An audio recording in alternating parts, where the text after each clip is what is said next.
Halo teman-teman, Shalom. Perkenalkan, nama saya Andra Endi Sitepu dari kelas 10 MIPA 6. Di sini saya akan menjelaskan materi tentang fungsi uang, jenis uang, syarat uang, dan standar uang.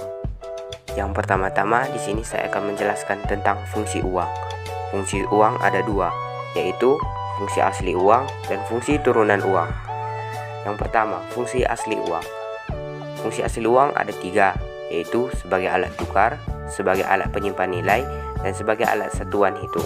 Yang kedua ada fungsi turunan uang.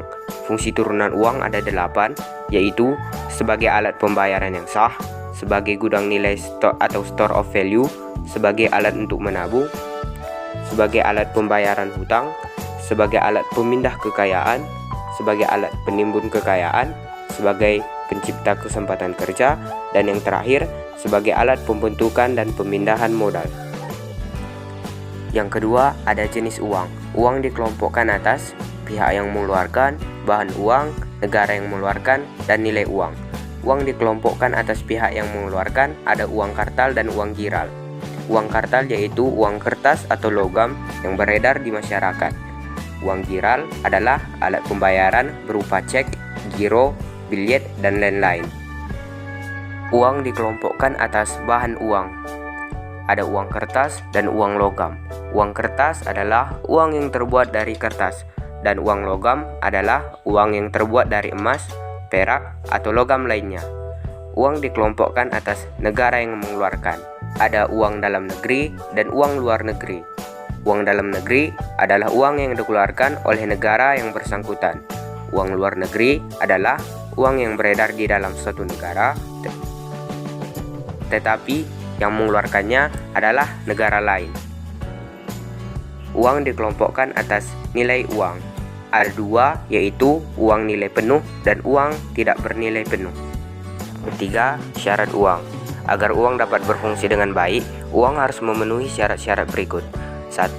Mudah dibawa atau portability. 2. Tahan lama atau durability. 3. Dapat dipecah menjadi unit yang lebih kecil atau divisibility.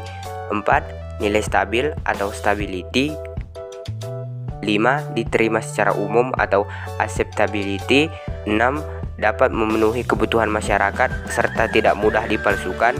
Dan ketujuh, yaitu syarat psikologis adalah harus bisa memuaskan keinginan orang yang memilikinya. Dan yang terakhir ada standar uang. Apa itu standar uang? Standar mata uang adalah benda yang ditetapkan sebagai objek pembanding atau nilai dalam jumlah satuan tertentu dan dalam waktu tertentu sebagai alat satuan hitung. Dengan kata lain, standar uang menunjukkan hubungan suatu jenis uang dengan logam atau kertas. Standar uang yang digunakan dapat berupa logam dan kertas. A. Standar logam atau metallic standard.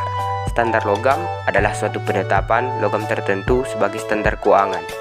Standar logam dapat dibedakan atas beberapa sistem berikut. 1. Sistem standar tunggal, menggunakan satu jenis logam menjadi uang, biasanya emas atau perak. 2. Sistem standar kembar, beredar dua jenis uang, yaitu emas dan perak. Sistem standar pincang, yaitu pemerintah menetapkan uang sebagai mata uang standar. Yang kedua, yaitu standar kertas. Standar kertas adalah suatu penetapan di mana pada suatu negara beredar uang kertas dalam jumlah yang banyak. Uang tersebut tidak dapat ditukar dengan emas. Negara tersebut menganut standar kertas. So out the door and your pockets can't find it no more. It's just you and me and there's nothing I can do. I'm stuck